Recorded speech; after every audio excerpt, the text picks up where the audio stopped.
Hi, I'm Danny Lipford. And I'm Chelsea Lipford-Wolf. Thanks for watching this episode of Today's Homeowner here on YouTube. And don't forget to leave us a like and a comment. And be sure to share with a friend, subscribe, and hit the bell icon so you get notified of new videos. Thanks and enjoy the show.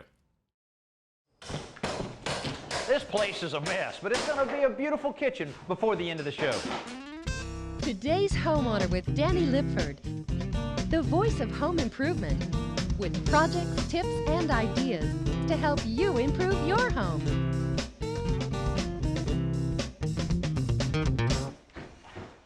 This is how most home improvement projects start, with a period of demolition and tear out. We're in the process of removing a lot of ceramic in an adjacent bathroom and all the walls in this area to accomplish what these homeowners wanted in their kitchen. Now, when we started this morning on this renovation, the kitchen was about 45 years old, a very plain Jane kitchen, all white. Wasn't ugly, but it was just very plain looking, and also not as large as the homeowners wanted. We had the cabinets here, around 150 square feet. We're expanding it by over 100 square feet by encroaching in this direction as well as in this direction. Also, we're trying to do a few things to make it a little more conducive to entertaining. Certainly, a larger kitchen is good for entertaining because at a party, everybody ends up in the kitchen. We'll also be putting a kitchen sink over by this window. We'll have to raise the window up a bit. Also, we're installing 2 dishwashers, plenty of countertop space, and overall a more modern, up-to-date look on this kitchen. Hey, this is a lot of fun, but we're going to have a lot more fun in this show. Stay with us. One thing I've realized after over 25 years of remodeling homes is if you start a project off on the right foot, it'll run smoothly the rest of the project. Well, we've gotten a good start here. Probably one of the best starts on kitchen renovations ever. In just less than 4 hours, we've already removed all of the cabinets in the kitchen. We've stripped down most of the walls that we have, and before the end of the day, we'll actually be building some of the new walls to create the new footprint for the kitchen. Now, we'll be expanding into this area with several walls to reduce this, what used to be a bathroom. They're in the process of taking out kind of the tedious work here with all of the ceramic involved there. And then we'll be building new walls for a smaller bathroom and even a pantry over on one side. Now, on this side, you can see where the old cabinets used to be, and they'll be moved back to where the new wall will be constructed right in this area. You can see the red line that's marking the new wall, and we'll build it, and it'll have a little doorway here and plenty of room left over for a nice-sized dining room out on this side of the room. Now, of course, one of the best things you can do to ensure that a project runs smoothly is to have the homeowners make those important decisions well ahead of this stage in the job. And also, it's crucial to have a good set of plans. A kitchen floor plan includes not only the walls to be built, but also the location of all the appliances and plumbing fixtures. In this situation, it also includes the new bathroom layout, which will create more space for the kitchen itself. The first wall we'll be building is the wall between the kitchen and the dining area. Now, the reason we've chosen this wall to start out is we want to contain as much dust as we possibly can. With this wall being complete, we can put plastic nailed to the studs and can contain all of the dust in this main area. Now, you can see we have plastic everywhere around here. And, you know, I mentioned earlier about how important it is to start a job off smoothly. Well, things can get real rocky very quickly if the homeowners get a lot of dust in the rest of the house. This way, we can get real aggressive with removing all of the ceiling and the rest of the walls. Mark and Greg quickly frame up the wall, which includes a doorway connecting the kitchen to the dining room. Because this is a new wall, it won't be bearing any load from overhead, but when it's completed, it'll have a lot of cabinets hanging on the kitchen side, so it has to be plenty sturdy. With the framing done, we can hang our plastic to contain the dust and hopefully preserve the homeowner's good humor. Once the room is sealed, the guys attack the drywall ceiling with a vengeance. Exposing the ceiling in this way enables us to make changes to the overhead framing that will be necessary to allow us to move the wall between the kitchen and the old bathroom. Then we break up the concrete subfloor around the old fixtures so that the plumber can reroute the water and drain lines for the new bathroom layout and for the revised kitchen plan. When the plumbing work is done, we fill the trenches in with concrete so we can begin framing the new walls that will define the kitchen, transforming it into the space that the owner wants. At this point, you can really get an idea of how large this kitchen will be once we complete the remodeling. Now, we looked at the drawings earlier. Now I can kind of walk you through the whole project. We have this wall up with our plastic on it for the dust containment. This really still provides a very nice, spacious kitchen. And then this area is an area that originally had a doorway over here and another doorway on this end, and basically was just a little walk-through area. Had a few shelves in the back. Really was not utilizing the space as well as it will be now. By closing these off, it's kind of created a nice little alcove that'll serve as a butler's pantry. We'll have cabinets, base cabinets, top cabinets, just like we have in the kitchen. So that should really make a big difference because these homeowners plan on doing a lot of entertaining, so they've really thought about that throughout the whole design.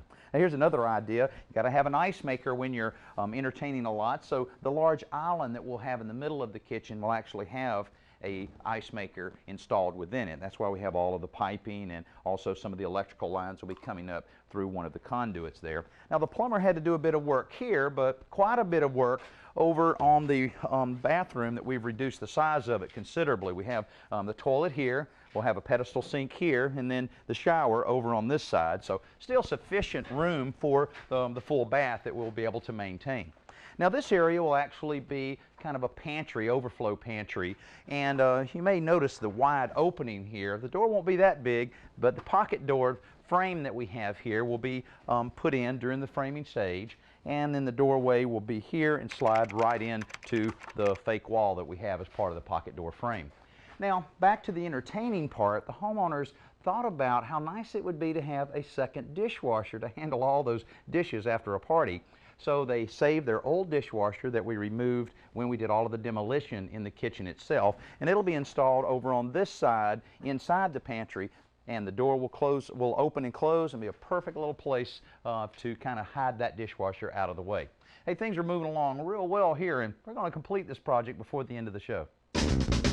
It's time for this week's Simple Solution from home repair expert Joe Truini.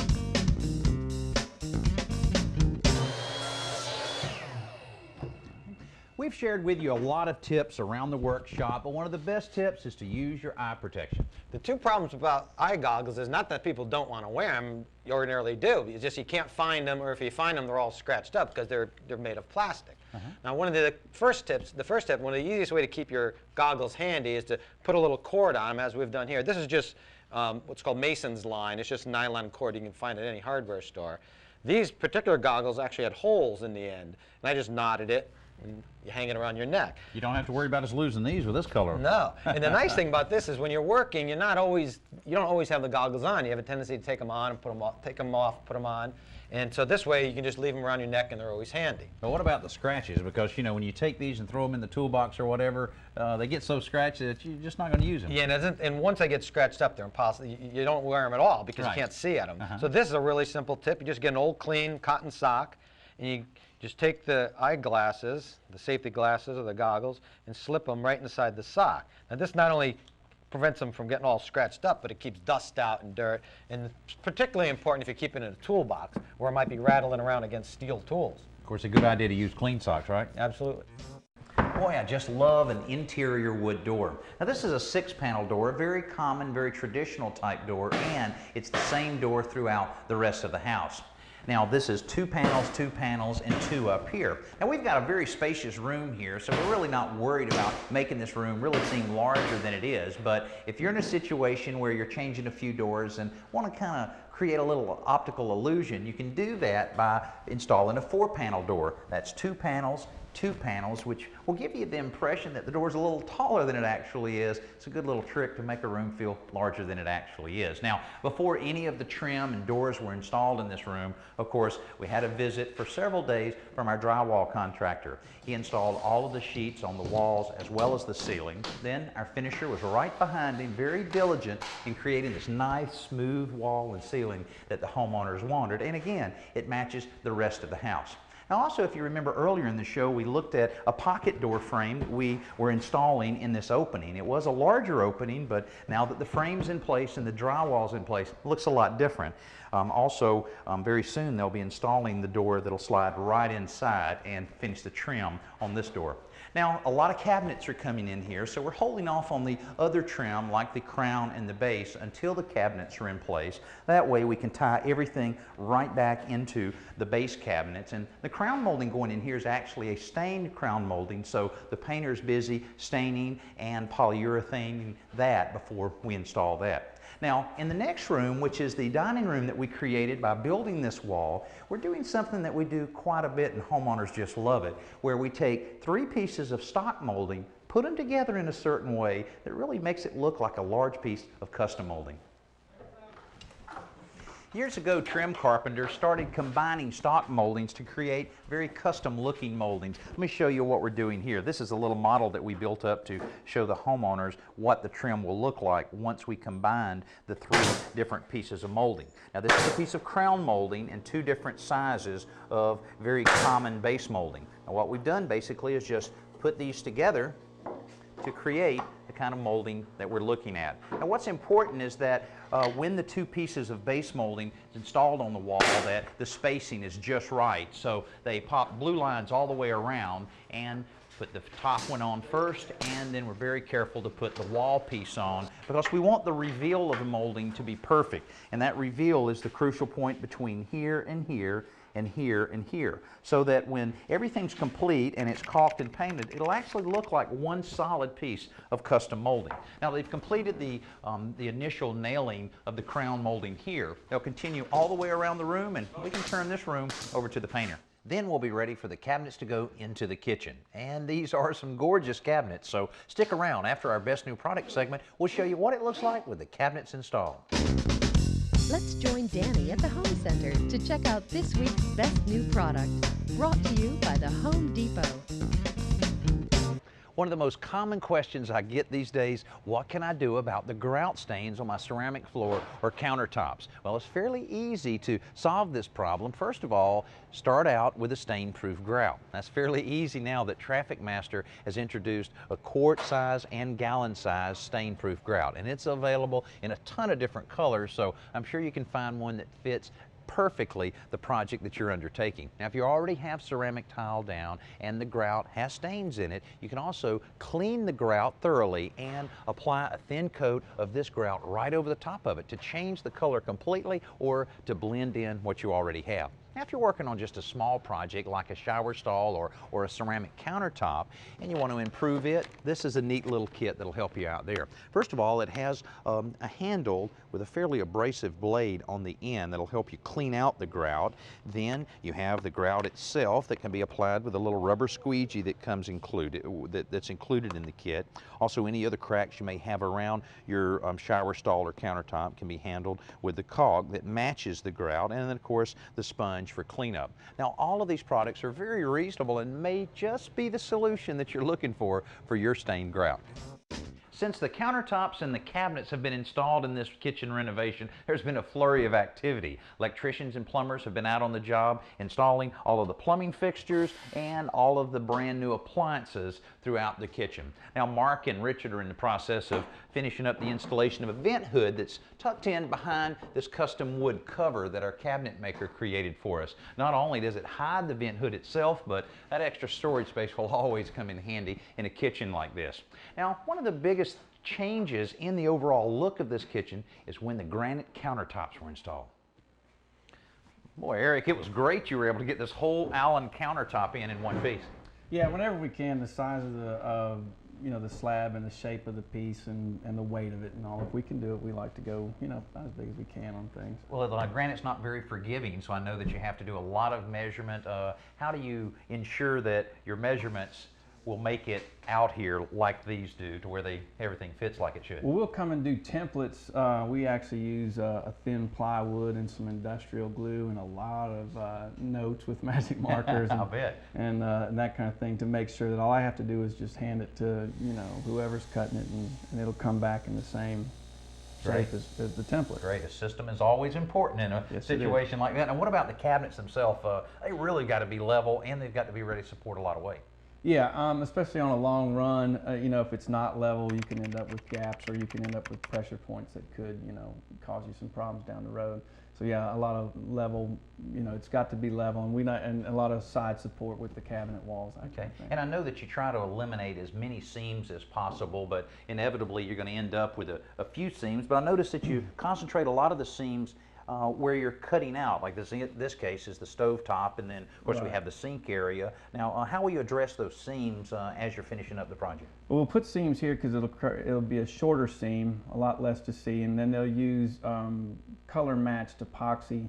They'll make one batch for the whole kitchen that's done specifically, you know, custom for that stone. Oh, okay, okay. And then catalyze each bit as they go so that every seam matches the same color. Okay. Well, you know, it's a strong material, but still, I guess there's weak points, like this area, maybe the more narrow spaces in here. Any extra support there? What we do whenever there's a cutout, we embed a 1/4 inch stainless steel rod, generally about 30 inches to either side of the cutout, front and back, and then it's embedded in there and then covered back over with some epoxy. I see, great. And then I guess any overhangs like this will require some type of support as well. Right, right. Well, they'll put in some supports, corbels, or some kind of bracket or something afterwards. Great. Well, boy, it looks great. The color the homeowner selected really blends in nicely with the cabinets. And hey, the way you guys are going, the countertops will be finished before the end of the day.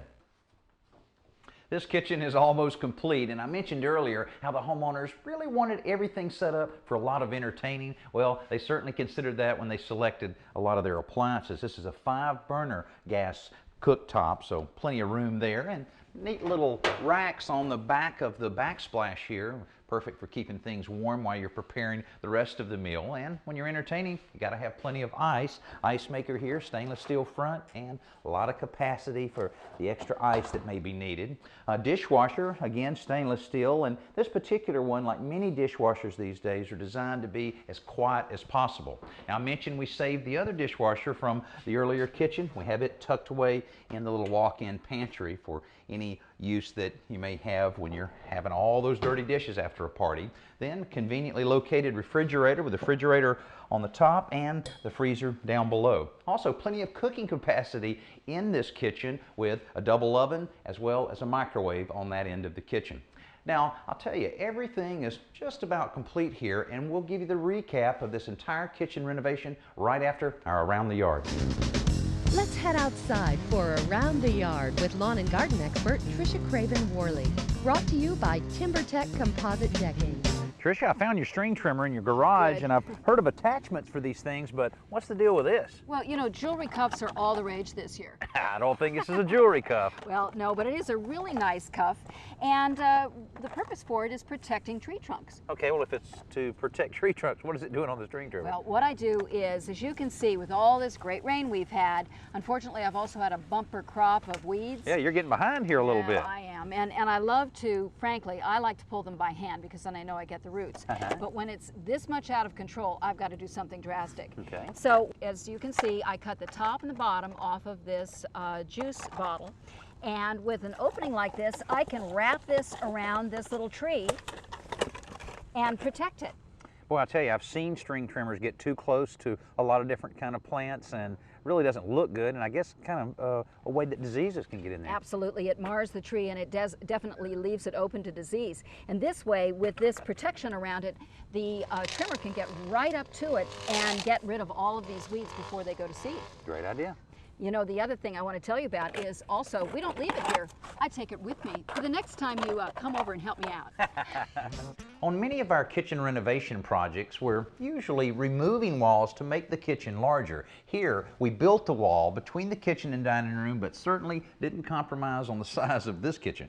The new space is 15 by 16 feet with plenty of countertops and cabinets that go up to 8 feet. The high ceilings and distance between the island and the base cabinets all add to the spacious feel. The adjacent bathroom that we remodeled to create this new space also turned out beautifully. The kitchen that was here before was very plain and not too functional. But this kitchen was well thought out by the homeowners. They came up with a design that works well for their needs, and they selected materials that go together so nicely. Hey, I hope we've been able to share with you some ideas you can use on your next kitchen renovation. Hey, thanks for watching. I'm Danny Lipford. We'll see you next week.